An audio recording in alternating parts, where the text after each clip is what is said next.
Michale, vítej ve vysílání. Gratulace k vítězství vašemu týmu, myslím Vítkovickému týmu. Byly tam emoce, které to derby má mít? Byly dostatečné?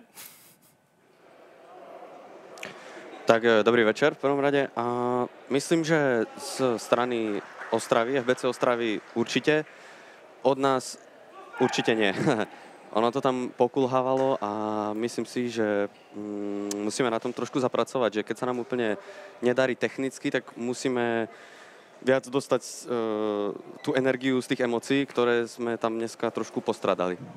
No, v tom závěru poslední třetiny už to bylo hodně rozkouskované a ono to vlastně začalo v té 51. minutě, kdy ty si skončil na trestné lavici. Bylo to po takové situaci, kdy jsem měl pocit, že trošičku vrtíš hlavou. Jak ty si tu situaci vlastně viděl?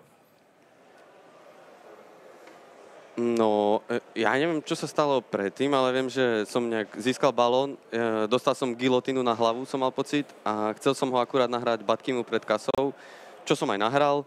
Ten nedal gól, nechápem, ani on nechápe. Dobrý brankár, shoutout jemu. A ešte to vlastne skončilo tak, že ten frajer zo Stravy, ja neviem, kto to bol, stal nado mnou. Ja som, neviem, proste som sa nechcel z toho dostať, nevedel som sa z toho dostať. A ty vole, ešte z toho dostanem ja dvojku, on dvojku a za mňa trošku nepochopiteľná situácia. Už podľa mňa tá gilotina na hlavu, čo som dostal, tak už mohla byť nejakým spôsobom potrestaná, ale tak to je môj názor, rozhodcovia to videli nejak inak a ja to asi musím rešpektovať.